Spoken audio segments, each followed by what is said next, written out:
Hey everybody, it's Thomas with Get Out Arizona, and you're watching another great episode of Garage Talk. So let's get on it. Now, today we're going to be talking about the Arizona revised statutes as they pertain to cyclists and motorists. I'm going to link a video up top Brandon and I did about a horrific accident that infected the entire cycling community here in the Valley, the Phoenix metropolitan area in Goodyear, Arizona a few weeks ago. Now, we did a video talking about how both the cycling community and the motorists of Arizona needed education. We didn't want to blame any one group, but we see a lot of people, both cyclists and motorists as well, doing improper things out on the road towards each other. That's got to stop, and it stops through education. So we're going to talk about some of that today. Now, these are Arizona revised statutes, not California, not Colorado, not New York. Laws are going to vary. Go to your state's Department of Public Safety's website, and you should be able to find those statutes as they pertain to your state. Also, check the Department of Motor Vehicles. They should have a section for those as well. And specific cities and counties could have additional addendums to that statute, which we'll also discuss today. So in section 11, and it's going to be section 28.811, all right, down, you will find the revised statutes for Arizona as they pertain to cyclists. Now I'm going to have links down below, guys. I'm just going to kind of go through these really quick with a brief explanation, through it. But if you have anything, those external links are going to be in the description. You can click those. It's going to take you right to where you need to go. Now, operation of bicycles 28.811 pertains to parental and guardianship responsibilities of minors as it pertains to operating, and they refer to it as operating a bicycle, and the applicability of the article. It's going to give you a definition of what a bicycle is. It's going to tell you what your responsibilities are, not only as an adult, but as a parent as well, or the legal guardian of a minor. There's some good information there, and I think some of you are going to be surprised as far as how Arizona defines a bike. A racing wheelchair is actually considered a bicycle. Go figure, in Arizona. So, Statute 28.812, that's 28.812, is the applicability of traffic laws to bicycle riders. As a cyclist, I have to obey stop signs, turn signals, traffic lights, any type of traffic control. That's my responsibility. I have to ride with the flow of traffic, and I have to obey all applicable traffic laws. Not riding on the sidewalk, not riding against the flow of traffic, okay? These are all incorrect. And as a cyclist, I want to make sure that my fellow cyclists are educated for their safety and for the safety of the motorists on the road. And as a motorist, you should be aware of these laws as well. Again, not to get angry at cyclists, but you can have a little bit of understanding and maybe offer a little bit more grace and know how the laws to apply, how those laws apply to you. So now, Statute 28.813 is riding on bicycles. Basically says, you got to have a seat. It's got to be in good working order. You have to ride with both your hands. Well, excuse me, it states at least one hand on the bike at all times. Common sense stuff. Not everybody has common sense, though, and this is why this is an actual statute. 28.814 is clinging to moving objects, i.e., don't grab on the back of a friggin', Amazon delivery truck or the tailgate of a truck or a car or something like that. Again, common sense. It shouldn't be a revised statute, but it is because I'm sure somebody did it and said, oh, I didn't realize I wasn't supposed to do that, okay? I know. 28.815, riding on the roadway and a bicycle path and bicycle path usage. Now, this is really important because we as cyclists have the right to that number 2 lane, that right lane. Now, it states that we should ride as close to the right-hand curbing as possible, as it is safe. So if there's a gutter filled with debris and potholes and everything, that's unsafe for us. So we are not going to ride in that. We are going to come out a little bit more, all right? As we're riding as a group, we can only ride 2x2. Not 3x3, but 2x2. If we're riding any more than 2 abreast, then we are in violation of that statute, okay? If we're coming up to the intersection, we're going to make a left-hand turn, then we can come out and get in that left-hand turn lane. If we're going to pass a vehicle, which in all the years of cycling on the road, I can't think of a time that I actually passed a vehicle. Now, I could think of times where vehicles were going to make a right-hand turn and I came a little bit out so I can go around as they were making the turn, but I don't know if that constitutes passing a vehicle. In my mind is like, oh, pedaling really fast and going around. But if you're going to pass a vehicle that's slower than you have the right to swing out and do that. If you're passing another cyclist, you have the right to swing out and do that. But other than that, you need to stay as far over as you can to the right-hand side. And we're going to talk about the rules for motorists passing and that 3-foot limit that you have to, in the state of Arizona, required by law to give. Now, obviously, these are important things to know because I see a lot of drivers, motorists, get irritated with cyclists that are on the right-hand side. Sometimes these roads don't have curbing. There's no sidewalk. We're right on the edge, and then there's a dirt easement, as far as right-of-way goes. Again, not safe for us to ride on. Now, when I'm pedaling on the street on my mountain bike, sure, that's a little bit different. I'm on a mountain bike. I can go over these types of hazards that a road cyclist wouldn't necessarily be able to do. I'm on a different bike. But when I'm on my road bike, yeah, I'm going to stay just inside. And this is also why bike lanes are so important, but we'll get to that discussion a little bit later. So as far as that goes, there's that statute, riding on the roadway. Now on a bike path, it's a little bit different. On a designated bike path, you can ride 3x3 if you want, and you have a lane that's all to you. The rules still apply as far as courtesy and passing and stuff like that, but it's a bike path dedicated to cyclists, not necessarily a multi-use path, which is a whole different can of worms. Conversation for another day. Now, carrying an article on a bicycle. This is actually ARS 28816, and it talks about pulling a bike trailer, having stuff mounted to your handlebars, having stuff mounted to a rack. Your responsibilities as a cyclist to ensure that your load is properly secure. Again, just like we would on a vehicle, so as we have to do for cyclists. So that's a very important one too. Bicycle equipment, that's going to be 28817, ARS 28817. Your equipment, helmet. Now, Arizona as a state does not have a helmet law for cyclists under the age of 18, but certain cities do, and we'll talk about that a little bit later. I always wear a helmet, whether I'm on the trail or on the road. That's just prudence, again, common sense to do that. But light, reflectors, everything else that encompasses, bicycle safety from an equipment standpoint, that's covered in this revised statute. Bicycle Safety Fund is very interesting. I urge you to go ahead and follow that. It's a group that has a fund dedicated to help cyclists achieve a quality safety standard for their bike. Really cool. That one's 28818, and that is going to be down below as well. And then 28819 refers to electric bikes and electric stand-up scooters.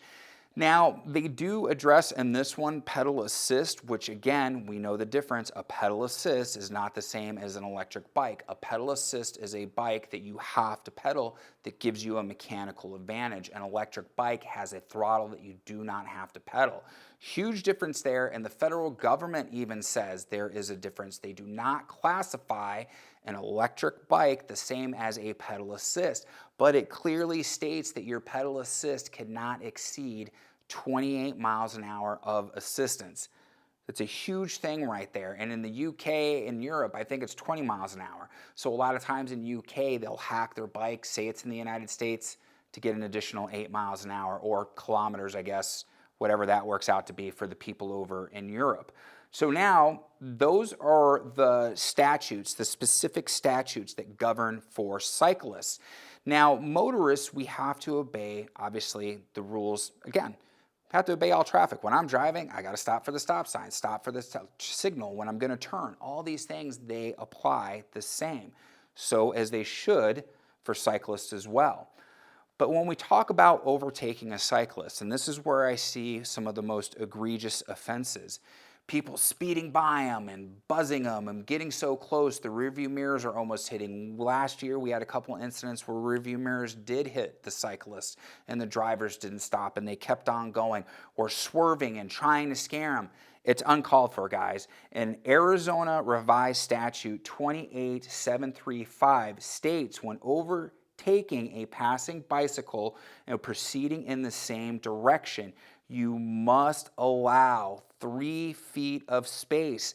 That's non-negotiable. That is the law. And I will tell you what, as a cyclist, if I know someone's trying to pass, I will get as far over to the right as I possibly can to allow them to get by safely. I don't want to hold them up, and I don't want them to get anxious and kind of zip by me, maybe a little bit too close, and knock me off my bike. As I said in that video that we linked up, I've been hit twice. Granted, in my youth, both times I wore my helmet. Still got a concussion, but it saved me from serious injury, and both times the motorist did not stop. So I take it very seriously when it comes to that. Now, when you're overtaking that bicycle, and I'm looking at my notes here, if a person violates this section and it results in a collision causing serious physical injury, this is, they can write you a ticket, a civil penalty up to $500. But if death to another person occurs, then it goes from a civil penalty to a criminal penalty, which again makes sense. So if I'm a cyclist and I'm, doing everything I need to do correctly, and you as a motorist zip by me and you do not give me that 3 feet and you hit me and Lord forbid I die, you will be criminally charged. And this is what we're seeing in the case of the Goodyear accident.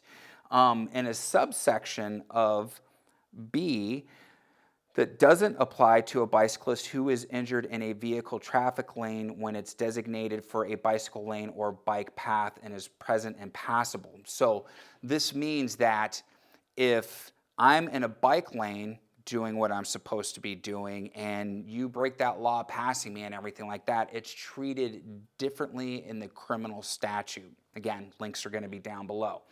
Now, as we talked about, the other additional links, Arizona Revised Statute 28644 specifically states, again, this is in another section, so it's all through the Arizona Revised Statute. Cyclists have to stop for traffic lights and stop signs, all right? 28704, any vehicle on a 2-lane road that has 5 or more vehicles behind it has to pull over and allow for safe passage of the other vehicles. Now, this is listed also in the Arizona Revised Statutes for cyclists. Again, if you're holding up traffic, what did I say I do? I get over as far to the right as I possibly can to let those motorists pass. I can't think of a time that there hasn't been room for them to pass and they've gone by me. A couple times people get irritated, but this happens. Again, we need to educate.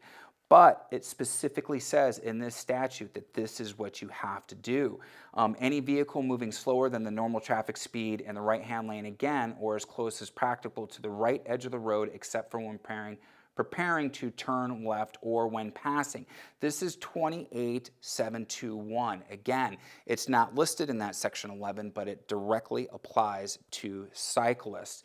And if we look at 28756, before you turn or change lanes, you have to look, you have to signal, okay? Stop, right, left, stop, okay? These are things you have to do. So says the statute, and if you don't, you're in violation, my friends. You need to make sure you are leading by example. 28792 and 28904, you have to yield to pedestrians in the crosswalk and on sidewalks, which is a very good point here.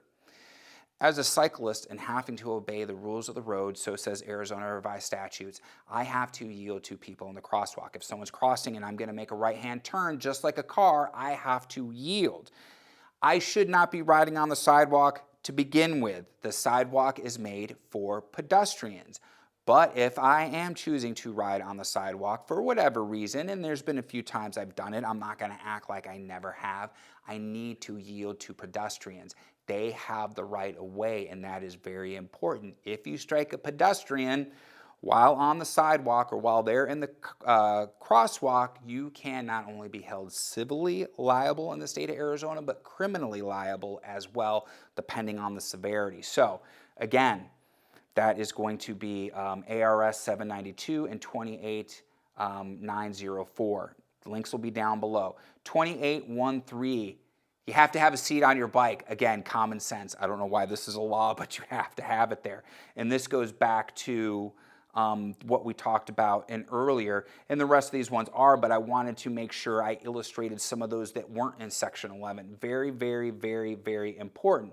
Now, When we talked about other cities and addendums, here Tucson, Sierra Vista, Yuma County, and Pima County all have mandatory laws that any cyclist under the age of 18 has to wear a helmet. But I don't know any parent that would allow their child not to ride without a helmet, and this is what that bike safety fund is for, okay? Seriously, if you are on a bike, you need to wear a helmet, okay? Hitting concrete, you are going to lose every time, especially your child, okay? So protect the littles, protect the young ones. And if you ride at night, this is also applicable. If you ride at night, Arizona law requires you to have a white headlight that's visible from 500 feet. Very important. Your cell phone does not constitute a headlight, my friends. It never has. Don't be that person. And you have to have a rear reflector or light that is visible from 50 to 300 feet away. Again, very important. When I ride, I got the headlight and I got one on top of my helmet. I have little blinky lights clipped to my backpack and I have one on my seat post. I look like a goddamn Christmas tree, but I'd rather be safe and be seen and improve my odds of a successful ride without injury, okay? And again, it's the right thing to do, common sense, but it's also the law, all right? Now, at this point, some of you might be thinking, Thomas, stop preaching. We don't want to hear it. And just like the other video, I'm sure I'm going to get some comments below. But I'm 50 years old, and I've been riding since I was 18. Now, when I was younger, did I do some stuff that was kind of stupid? You betcha. But I learned really quick, and I take it very seriously. Not only have been in accidents myself, having friends injured, and in this case, a couple killed, acquaintances, you know, that's bad. It shouldn't be that way, guys. And like I said in the other video, are we going to eliminate every instance? No. But by educating ourselves as cyclists, by helping to educate other cyclists and motorists, we can reduce the amount of incidents from where they're at right now to a much less significant amount. And I think that's important, all right? People ride their bikes to get to work. They ride their bikes for fitness, for stress relief, you name it. And in 2023, that just continues to grow, all right? We've seen that uptick. And it's nice that more and more cities are now retrofitting their streets with dedicated bike lanes and bike paths throughout the municipalities, which is awesome. But there's still a lot of people that still need to ride on the road. We have a right to be there, 100%, but we need to make sure that we are being responsible when we are sharing the road with motorists, okay? It starts with education. It starts with obeying the law, the Arizona revised statutes, or let's say in Colorado, the Colorado revised statutes, and doing what's necessary, all right, my friends? There's no reason that we can't lead by example. There's no reason why we can't be anything other than responsible, all right? That's it, my friends. Links are going to be down below. Like I said, hit the like, subscribe, and the bell notification icon. It's the trifecta that we love here at Get Out Arizona. Helps the video, helps the channel. Links for our social media are going to be below: Facebook, Instagram, TikTok, the devil's work. But it's necessary if you want to participate in group hikes, group rides, any of the fun stuff that we do. That's where you're going to find those links. It's awesome. Show us some love there. Keep up with the day-to-day affairs of Get Out Arizona. All the revised statutes that I talked about here, links are going to be down below. Those should be hyperlinks. So if you click one of those, it's going to take you right to the site, either DPS or DMV, so you can read a full description and see exactly what those entail. And there's going to be some other links, some affiliate links with Amazon. Make a purchase. It helps out the channel. You're not charged anymore, but we get a commission. Park passes, gas money, and coffee. It's the other trifecta we love so much here at Get Out Arizona. So, as I always say, we're an interactive channel. Questions, comments, leave them down below. My only request is that you be respectful, all right? There's no need for nastiness towards me or towards anybody else who might comment. We welcome all opinions here. Seriously, guys. So, on that note, what do we always say? Be kind to yourself and others. Be amazing stewards on that trail. And we have to ask, my friends, what are you waiting for? Get Out Arizona. We'll see you on that next adventure. Take care, my friends, and of course, always be safe.